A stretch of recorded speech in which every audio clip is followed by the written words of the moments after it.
Olá, turma do 5º ano. Hoje é sexta-feira, nossa aula é de Geografia. Lembrando a vocês que o nosso horário, ele teve uma mudança, né? Geografia é dia de sexta e Filosofia passou também a ser dia de sexta-feira. Então, dia de sexta-feira, a tia Débora tem duas disciplinas, que é Geografia e Filosofia. Hoje, nós vamos revisar, né, o conteúdo, continuar falando sobre o Brasil, né, como o Brasil é um país populoso, e também vamos fazer a correção da atividade passada, né, de mais atividades do módulo 2.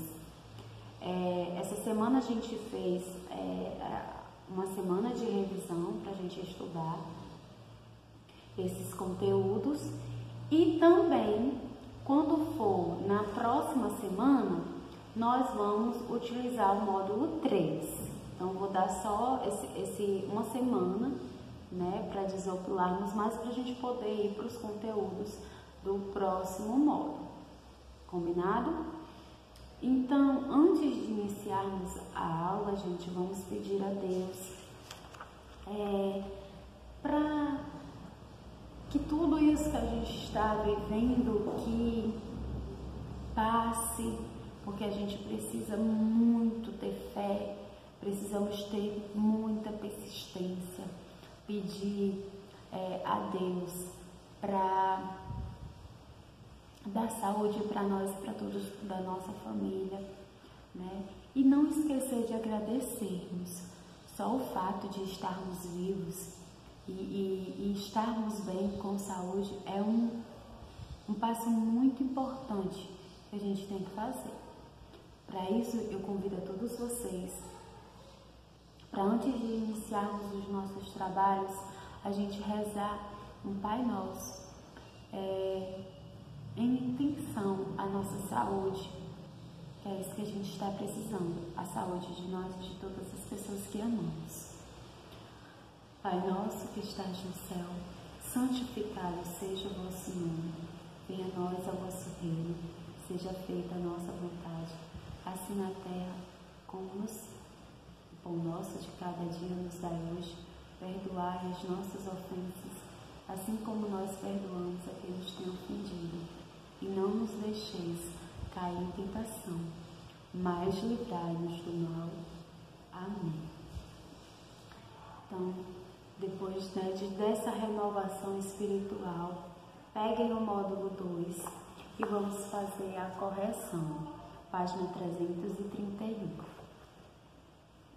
Na primeira questão, nós tínhamos que preencher o diagrama de acordo com umas informações.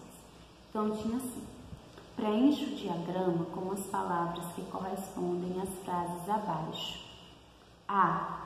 Foram escravizados para trabalhar nas lavouras da cana-de-açúcar e de café e na exploração de recursos minerais. Quem foram essas pessoas? Quem foram os escravizados? Foram os africanos. B. Locais de refúgios procurados pelos africanos escravizados. Como era o nome desses locais? Eram os quilombos. C. Brasileiros descendentes de africanos escravizados que atualmente vivem nos quilombos, quilombolas. D. Principais colonizadores europeus a participar da formação do povo brasileiro, portugueses. Uma das atividades econômicas desenvolvidas pelos colonizadores portugueses no início da ocupação das terras brasileiras, agricultura.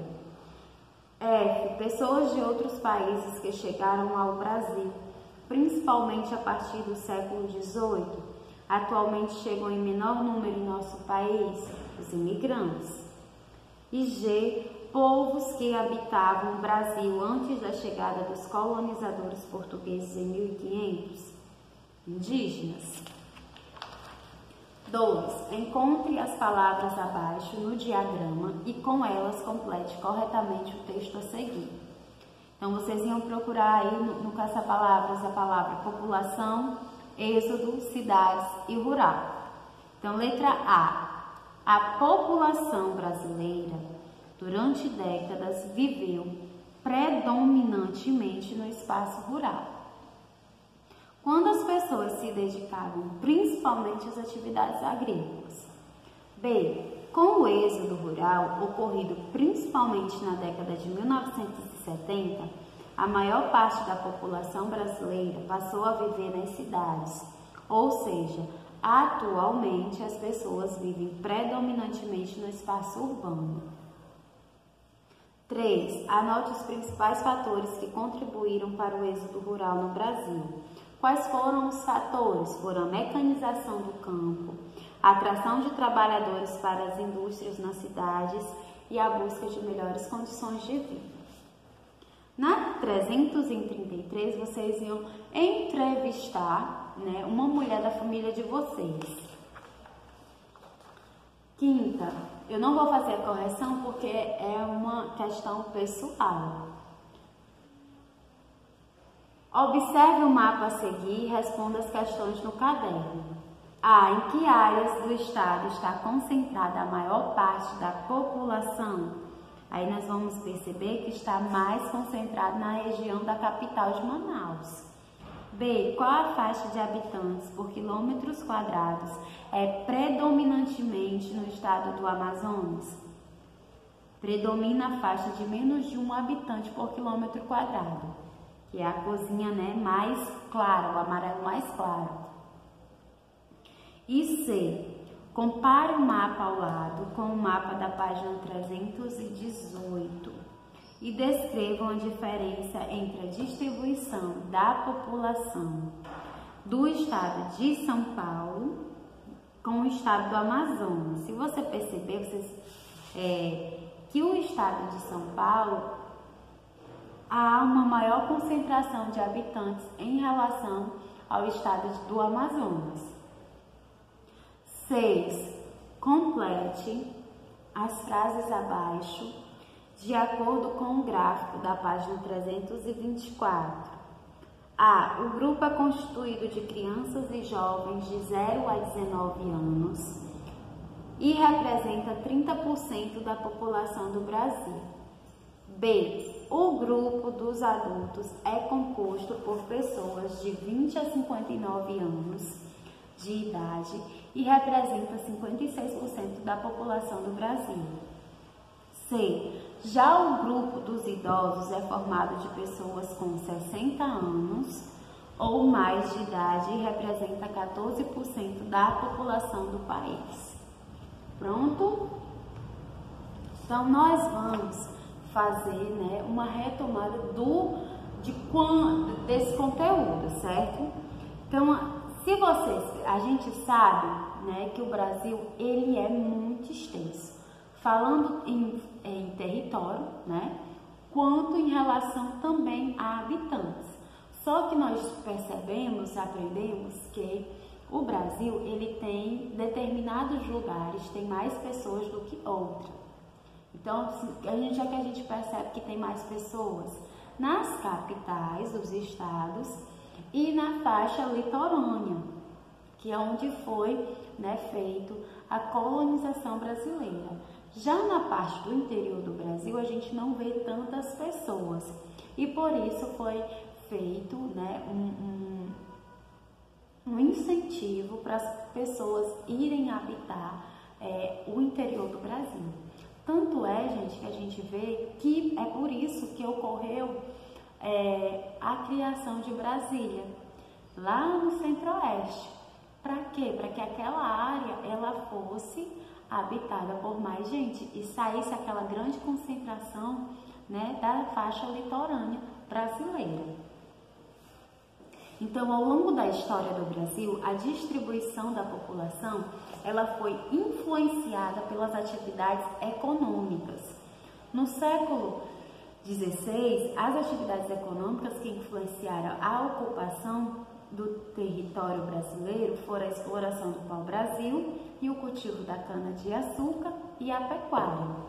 A partir do século XVII, principalmente com a busca pelas drogas do sertão, que era o cacau, a canela, a castanha, cravo, a pimenta, o urucum.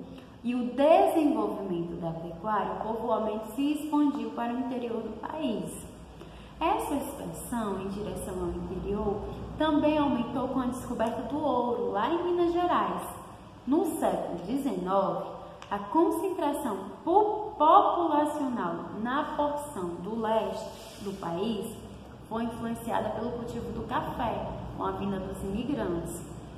No século XX, o desenvolvimento da atividade industrial contribuiu ainda mais para a concentração populacional no leste do território. Então, o Brasil ele é um país bastante populoso, mas será que ele também é bastante povoado? Você sabe a diferença entre povoado e populoso? Para ser um país, para saber se um país é muito povoado, devemos conhecer o número de habitantes e o tamanho do território que ocupam. É preciso calcular a densidade demográfica, que é o número médio de pessoas que ocupam um território. Quanto maior a densidade demográfica, mais povoado é o espaço. Quanto menor, menos povoado é o espaço. Então, o Brasil ele tem 23,72 habitantes por quilômetros quadrados. Então, com essa densidade, o Brasil ele é considerado pouco povoado para o território dele, apesar de ser bastante populoso. O Japão, por exemplo, tem uma densidade demográfica de 375 habitantes por quilômetros quadrados, ou seja, é muita gente. Então, essa diferença ocorre porque o território do Japão ela é bem menor do que o território do Brasil.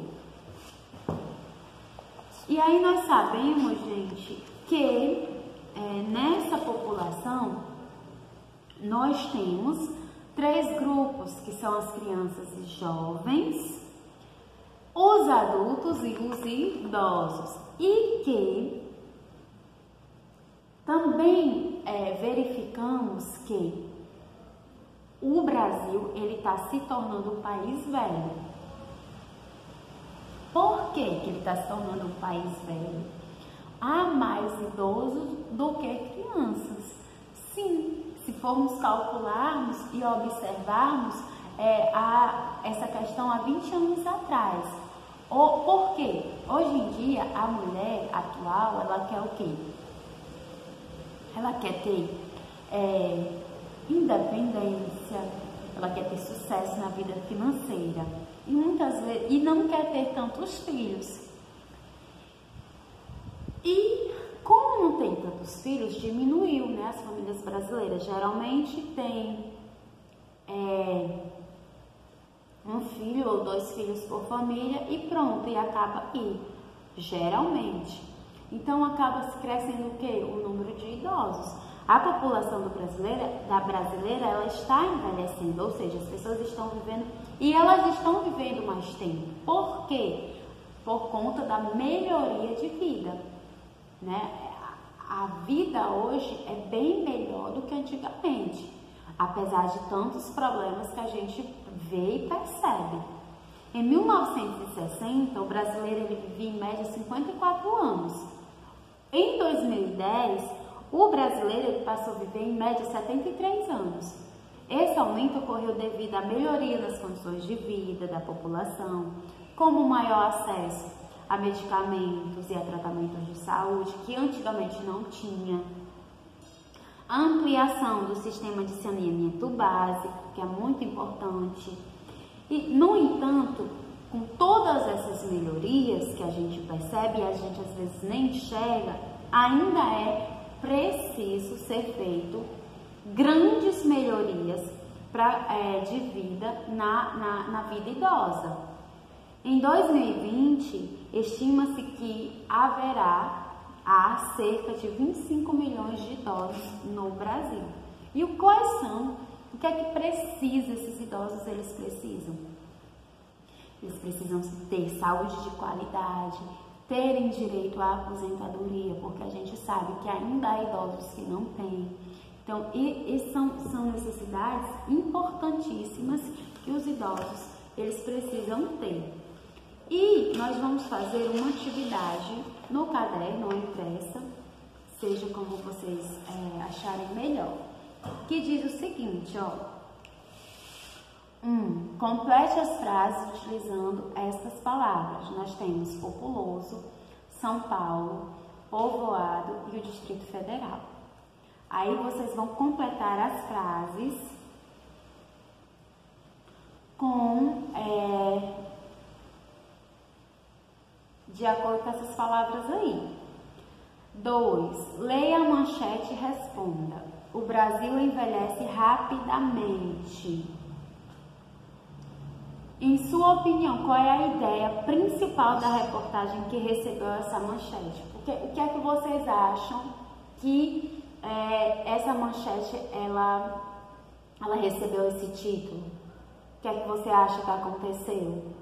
E 3, você vai me dizer qual, na sua opinião, quais as dificuldades que grande parte dos idosos eles sofrem, né? O que é que eles enfrentam de dificuldade? Será que eles enfrentam falta de abandono, porque muitos deles são abandonados? Será que eles enfrentam falta de medicamentos, de tratamentos de saúde? A aposentadoria? O que será que esses idosos eles estão sofrendo? Então você vai indicar aí para mim o que é que vocês acham que eles estão sofrendo. Tá certo? Hoje, gente, é sexta-feira, é um dia maravilhoso, não é? Então, assim, eu desejo para vocês, depois que vocês enviarem as atividades, um bom final de semana repleto de muita luz, de muita saúde, de muita sabedoria. Eu também queria agradecer muito a vocês pelo compromisso com as aulas, por enviarem as atividades, por se preocuparem, certo? Muito, muito, muito obrigada. Sem vocês, nada disso aqui seria possível. Então, assim, ter esse retorno e saber que apesar da distância e apesar de tantas coisas estar dando certo, como é que eu posso dizer para vocês? É algo que faz com que a gente queira continuar. E isso é muito importante, porque não é fácil, não está sendo fácil. E dar essa força, e vocês estarem dando essa força através da entrega das atividades, através das notas, pois eu estou muito feliz com as notas de vocês, é muito importante. Então, assim, eu quero agradecer demais, turma do 5º ano, por vocês estarem disponíveis, estarem comprometidos, porque a gente sabe que esse ano ele não vai voltar.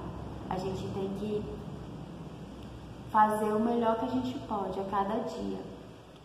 E apesar da distância, eu quero que vocês saibam que eu torço muito por vocês.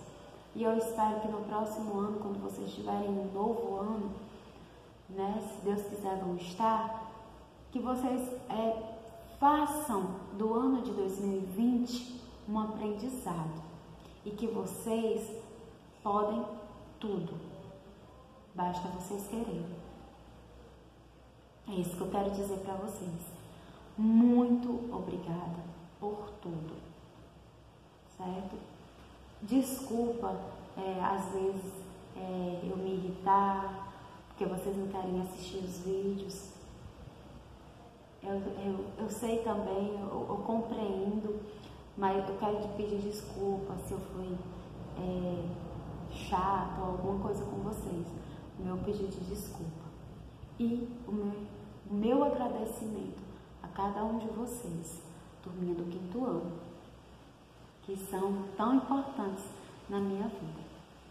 Muito obrigada, desejo a vocês um feliz e um abençoado final de semana, que Deus os proteja e os guarde de todo o mal, tá bom? Um abraço e um beijo dessa tia Débora.